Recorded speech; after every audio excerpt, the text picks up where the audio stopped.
पूर्व बीजेपी सांसद जसवंत सिन्हा टीएमसी में शामिल हो गए हैं। कोलकाता स्थित टीएमसी भवन में पूर्व केंद्रीय मंत्री जसवंत सिन्हा पहुंचे और टीएमसी की सदस्यता ली। इस मौके पर जसवंत सिन्हा ने कहा कि देश बहुत ही अद्भुत परिस्थितियों से गुजर रहा है और ऐसे में देश का प्रजातंत्र खतरे में है। देश के प्रजातंत्र की प्रजातांत्रिक संस्थाएं कमजोर हो रही हैं। देश में सिर्फ चुनाव कराना और सरकार बनाना ही मकसद नहीं होना चाहिए। उनका कहना था कि देश में शिक्षा की व्यवस्था हो या किसानों की व्यवस्था, सभी दुर्दिन के दौर से गुजर रहे हैं। वर्तमान में केंद्र सरकार का मकसद सिर्फ चुनाव जीतना ही है। अटल जी के वक्त बीजेपी कुछ और थी, अभी वो बीजेपी बदल गई है। बीजेपी का एक ही लक्ष्य है, सिर्फ चुनाव जीतना। आज बीजेपी के साथ जदयू को छोड़कर कोई पुरानी पार्टी नहीं है। ऐसे में देश को अस्मिता की रक्षा की लड़ाई लड़नी है। क्या कुछ कहा है उन्होंने, सुनाते हैं हम आपको।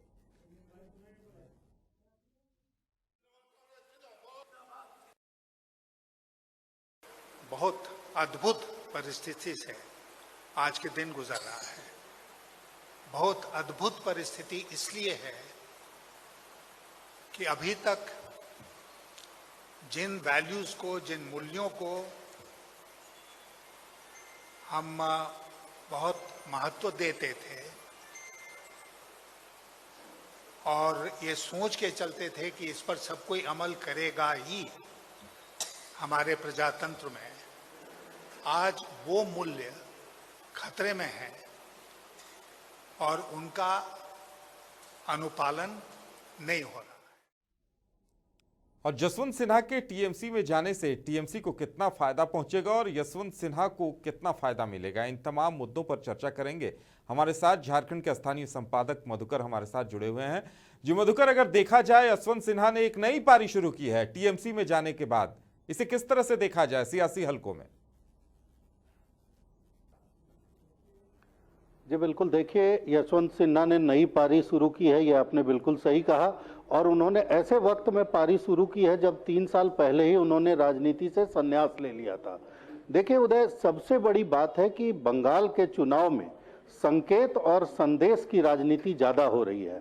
और अगर देखा जाए तो जो सवाल हम लोगों ने उठाया है कि आखिर यशवंत सिन्हा के टीएमसी में शामिल होने से किसको कितना फ़ायदा होगा, तो सबसे पहले हम टीएमसी को होने वाले फायदे के बारे में अगर चर्चा करें तो टीएमसी को इससे एक संदेश के स्तर पर एक मैसेज जाएगा कि बीजेपी के कई कद्दावर लोग, और खुद यशवंत सिन्हा ने अपने बयान में जो कहा वो इस मैसेज को और ज़्यादा पुख्ता करेगा कि अटल जी के समय की बीजेपी दूसरी बीजेपी थी, दूसरे तरह की बीजेपी थी। मतलब साफ है कि यशवंत सिन्हा ने ये कहा कि बीजेपी से वो क्लोज एसोसिएट रखते हैं। तो ऐसे हालात में बीजेपी का एक कद्दावर पुराना नेता जो अटल बिहारी वाजपेयी जी के साथ कंधे से कंधा मिलाकर काम करता था, उस व्यक्ति को आज टीएमसी का होना पड़ा। तो अब टीएमसी कहीं ना कहीं बंगाल के चुनाव में इस बात को भुनाने की कोशिश जरूर करेगी कि भले ही टीएमसी के कई नेता आज बीजेपी में चले गए हों, लेकिन बीजेपी के भी कई कद्दावर नेता जो वास्तव में बीजेपी के कहे जा सकते हैं, जो सच में डॉक्टर श्यामा प्रसाद मुखर्जी और अटल बिहारी वाजपेयी जैसी बीजेपी जो थी, उस बीजेपी के जो कद्दावर लोग थे वो भी हमारे साथ जुड़ रहे हैं। मतलब साफ है कि बीजेपी में ऐसा कुछ नहीं है कि टीएमसी के लोग वहां जा रहे हैं। हकीकत बात यह है कि बीजेपी का अब चाल चरित्र और चेहरा बदल चुका है। ये स्थापित करने में थोड़ी बहुत मदद जो है वो ममता बनर्जी या टीएमसी को मिलेगी। लेकिन दूसरी तरफ अगर देखा जाए कि यशवंत सिन्हा को इससे क्या फायदा होगा, तो जैसे यशवंत सिन्हा का पुराना रिकॉर्ड रहा है, कई पार्टियों से होते हुए उन्होंने यहाँ तक का सफर तय किया है और सत्ता के नजदीक रहने की उनकी एक बुरी या अच्छी जो कह लें आदत रही है। तो ऐसे हालात में एक लंबे समय से यशवंत सिन्हा जी एक ऐसा ठौर खोज रहे थे, क्योंकि बीजेपी से जितनी जद्दोजहद उन्होंने कर ली है, जितनी लड़ाई कर ली है, कि अब बीजेपी में उनका तो ठिकाना संभव नहीं है। खास करके वर्तमान प्रधानमंत्री जी और अमित शाह जी की टीम में तो यशवंत सिन्हा जी की वापसी की गुंजाइश पूर्णतया बंद है। तो ऐसे हालात में उनको एक ऐसी पार्टी चाहिए जो कहीं ना कहीं उनके राजनीतिक भविष्य की सुरक्षा कर सके। और टीएमसी की जीत के रूप में खुद यशवंत सिन्हा ने अपने बयान में कहा है कि टीएमसी की भारी जीत तय है। तो यशवंत सिन्हा को ये लग रहा है कि टीएमसी जब जीतेगी तो विधानसभा में उसकी मजबूत हालत रहेगी और वैसे हालात में राज्यसभा जाने का एक उपाय जो है वो टीएमसी के रास्ते से तय किया जा सकता है। तो ये यशवंत सिन्हा जी की जो राजनीतिक समझ है वो यहाँ जा रही है, जबकि ममता बनर्जी जी की राजनीतिक समझ यहाँ जा रही है कि हमने बीजेपी के पुराने लोगों को अपने साथ मिला लिया।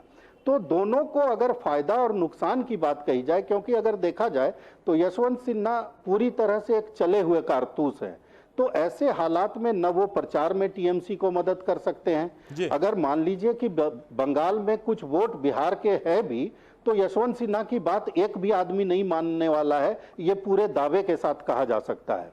दूसरी तरफ न वो स्टार प्रचारक की भूमिका निभा सकते हैं, न वो विधानसभा का चुनाव लड़ने की हालत में है। तो ऐसे हालात में सिर्फ और सिर्फ ममता बनर्जी को एक संदेश के रूप में वो काम देंगे। दूसरी तरफ इन्होंने अगर थोड़ा सा इंतजार कर लिया, थोड़ा धैर्य रखे, अगर जल्दबाजी नहीं की, तो हो सकता है कि ये जो इस समय में उनका आना जो है वो ममता बनर्जी जी को भावनात्मक रूप से अपने करीब लाएगा और बाद में इसका राजनीतिक लाभ मिल सकता है। यशवंत सिन्हा जी को यह भी लगता है कि इसका नुकसान तो कुछ है नहीं, क्योंकि अभी वो टीएमसी में चले गए तो दूसरे कहीं जगह तो जाने की उनको गुंजाइश थी नहीं। तो ऐसे हालात में टीएमसी ही अकेला ठौर था जहां की वो जा सकते थे। तो ये तमाम चीजें जो है वो अपनी अपनी राजनीति है, अपनी अपनी जरूरत है और अपना अपना स्वार्थ है।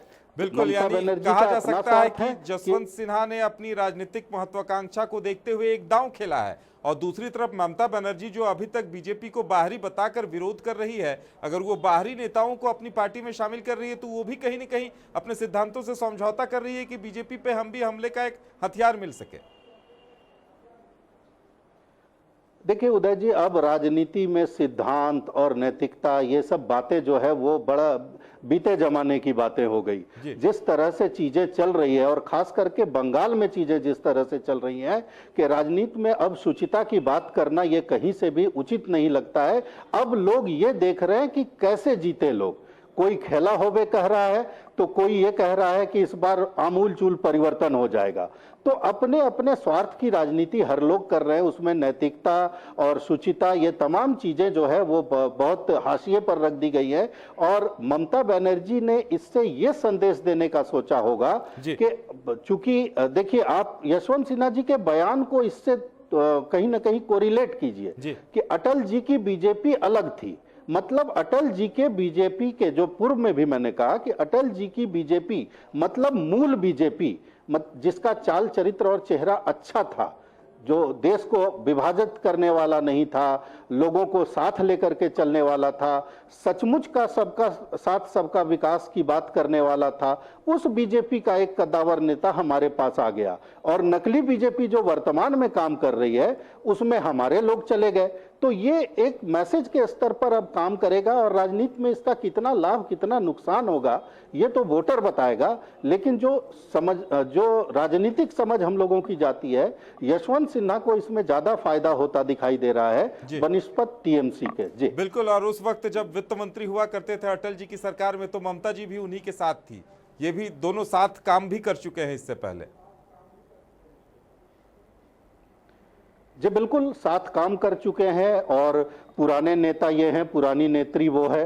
और इन दोनों का ऐसा नहीं है कि ये कोई पहली मुलाकात है, लेकिन उन मुलाकातों का कोई मतलब नहीं है इस घटना के साथ। इस घटना के साथ सिर्फ और सिर्फ ये मतलब है कि दोनों की अपनी अपनी राजनीतिक जरूरतें हैं। जी चलिए मधुकर, हमारे साथ जुड़ने के लिए और तमाम जानकारी देने के लिए आपका बहुत बहुत धन्यवाद। तो ये थे हमारे स्थानीय संपादक जो बता रहे थे कि दोनों की अपनी अपनी जरूरतें हैं। ममता बनर्जी ये दिखाना चाह रही है कि टीएमसी के तमाम बड़े नेता बीजेपी जा रहे हैं, लेकिन जो पुरानी असली बीजेपी थी उनके पुराने नेता हमारे साथ आ रहे हैं। वहीं यशवंत सिन्हा की राजनीतिक महत्वाकांक्षा जोर मार रही है कि अगर अच्छे दिन वाकई में आते हैं टीएमसी के और टीएमसी दोबारा सत्ता पर काबिज होती है तो उन्हें भी राज्यसभा के जरिए एक बार फिर से सदन में जाने का मौका मिल सकता है।